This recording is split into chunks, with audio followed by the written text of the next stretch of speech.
Welcome to the channel.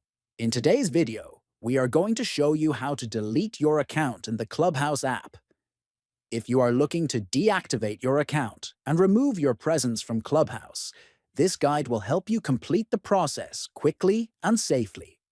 First, open the Clubhouse app on your phone. Once you're on the main screen, tap on your profile icon at the top. Next, you will see your profile page. Look at the top and tap on the settings icon.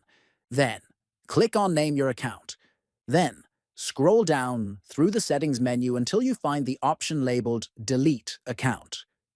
Click on Delete Account to proceed. After clicking Delete Account, you will see a confirmation screen that explains what will happen.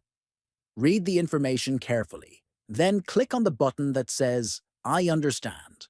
Delete account. Clubhouse will now deactivate your account for 30 days, during which you can still recover it if you change your mind.